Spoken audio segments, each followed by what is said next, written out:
Blues fans, what's up? It's been a while. I know it's been a while. My bad. My bad. I've been a little bit busy lately. I'm a big computer guy, PC player, I guess.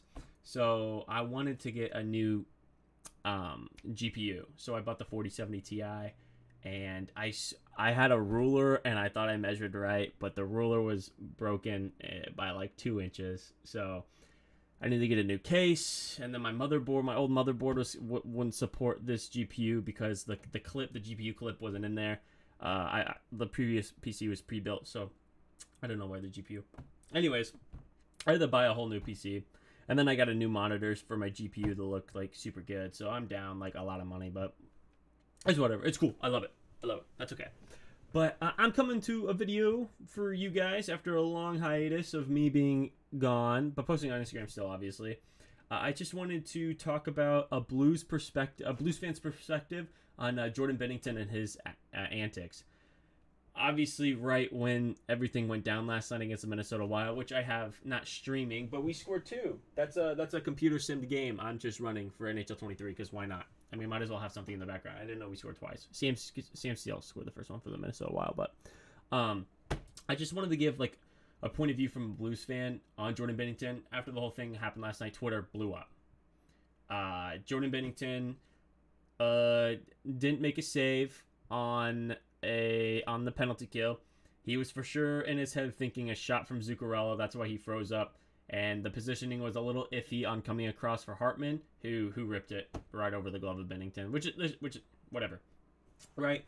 The thing that got everything going is that Binnington, when sliding over, slid somewhat out of his crease, kind of defeated. Ryan Hartman came in, and Hartman, I don't personally think he tried avoiding Binnington at all. I don't think he cared. He said, "Oh, he's in my way. Let's just step out." Not exactly like that. It happened fast, so I didn't see any sort of effort to avoid him. But I also it's just weird because Binnington slid out really quickly. It was like a second. It wasn't like Hartman like purposefully went, "Hey, screw you, buddy." You know what I mean? But it's just like.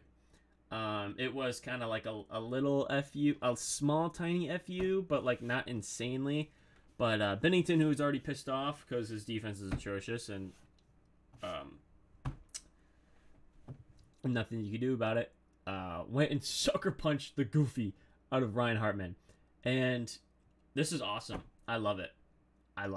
You know, usually when we're competing for a playoff spot, like earlier this year against Pittsburgh when he let up 4-on-16. He got ejected from the game for talking smack to the bench, which sometimes it's just you just need to know the spot and know the situation in order to really act like that.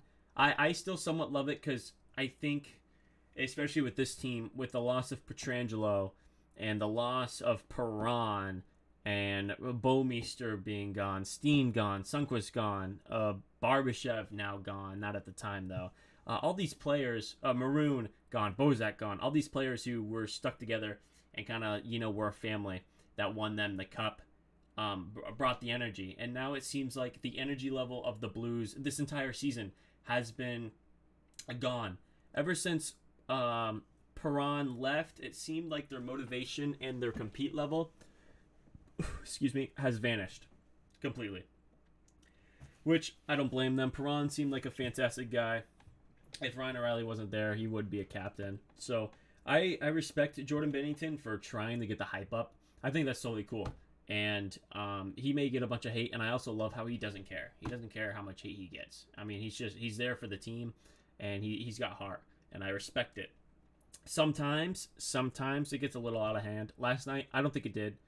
Personally, he knows that they suck. He knows that we're not making playoffs, and he knows that this team sucks too, and they don't want to be there. It doesn't seem like they want to be there. So he just said, let's make it a fun night, and punched Ryan Hartman. And the most frustrating thing is that the linesman did not let him fight Marc-Andre Fleury. Now, I personally, Marc-Andre Fleury is a nice guy. He's never been in a fight. I think he'd lose just because Binner, I feel like as a fighter would fight with a bunch of emotion. And I'm a big Dragon Ball Z guy, so I see him like screaming and then turning Super Saiyan and then like hitting with the fattest like dragon fist in his face. But who knows? I mean, we were robbed either way. I was actually hyped. And this was like the perfect loss for the Blues because they score 5 goals. Buchnevich got a hat trick. Vrana scored 2, and we lose in regulation. So and because of that, Vancouver jumped up ahead of us. So now we have a 6% chance of Connor Bedard. Not a lot, but I think we're gonna go down a little bit more, which I'm excited about. But really, that's my point of view. I'll always defend Binnington no matter what, even though he gets a bunch of hate. And shout out to Heat Daddy on Twitter, a fellow Arizona boy representing and saying I don't understand the Benner hate when it's entertainment. And it is. And especially out here in Arizona, hockey's not big here. And the hockey is practically a joke out here for any sort of kid coming up. From my experience playing high school hockey, you're not really taught systems. You can score the nice goals, you can show your skill, but there's no breakouts, no positioning, no nothing really. So I think his Benner's antics is a great way to grow the game elsewhere because now the game's getting soft. You don't see these big fights from 2 big guys, like Tony Twist and stuff like that. You know, where you could just like you look at a guy wrong and boom, he's socking you in the face. It's not like that anymore. It's more of a skill game. But this is fun, and people, outsiders, if you don't play hockey, you don't care about the skill. If you talk to anyone who doesn't pay attention to hockey at all, I bet you they talk about the fights.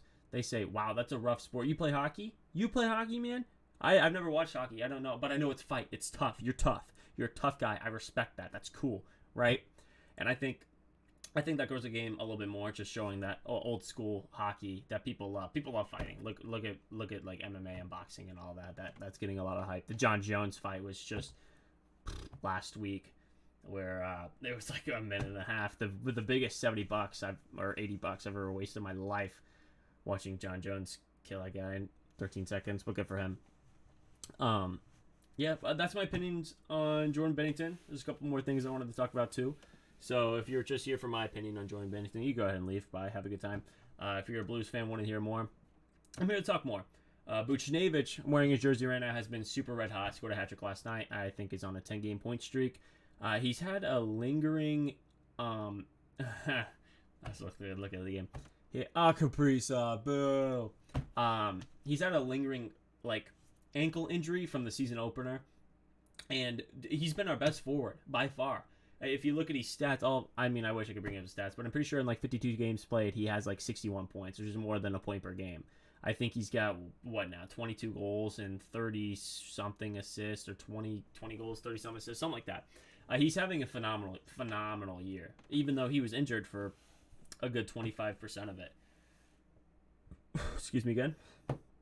Jakub Vrana, we acquired from a trade from the Detroit Red Wings for a 7th round pick. He has been awesome. You could tell he has that extra gear to him, to where he could be skating and keeping up with everyone, and then he shifts and goes, and I love it. His 2 goals last night were awesome, showing off his shot with the one-timer and also showing his speed, breaking through the defense and going high on Marc-Andre Fleury. Blues win. Let's go. That was awesome. Kapanen, we acquired him from waivers, which is pretty cool. And I've kind of liked Kapanen. He's got some speed to him, and he's got an okay shot. Placement of the shot is a little iffy, but that doesn't matter too much. Just because it was an off year, he's still trying to get back to the form he was at the Toronto Maple Leafs when he was a 20-goal scorer. And the thing I'm missing too is Ivan Barbashev traded to the Vegas Golden Knights for Zachary Dean. Zachary Dean was a 2021 first-round pick for the Vegas Golden Knights, and he's good. He's pretty good. I like the trade. That's my thoughts and opinions. But yeah, I guess that's all I got for today. Let's see. I'm at the 9-minute mark. That's all right. That's not bad. Thanks everyone for watching. Please like and subscribe every video. Every single time you see a video from me, please give me some feedback on everything you see. If you're outside of a Blues fan base, let me know what you think about Jordan Binnington. You can take all the smack you want. I will get butthurt. If you want to get someone butthurt, I will get butthurt because I hate reading hate comments on Jordan Binnington because I'm a huge supporter. But It's still nice to see like people's opinions as well. I think it intrigues me a lot, so I think that's pretty cool. Also follow me on the Instagram at BlueBlog and on Twitter at BlueBlog as well. Sorry for the hiatus. I already kind of explained myself. I should be getting back into it. I got a couple video ideas. Like I have VR goalie, so I wanted to do that. Maybe do some simming for the Blues. Yeah, simming for like Blues games and NHL. Maybe like trade ideas and like what I would do. And I'll think of stuff along the way as well. But again, everyone, thank you for watching. Sorry for the long wait. I've been gone, but I'll get back to it. Don't worry. Thank you all. Have a good night.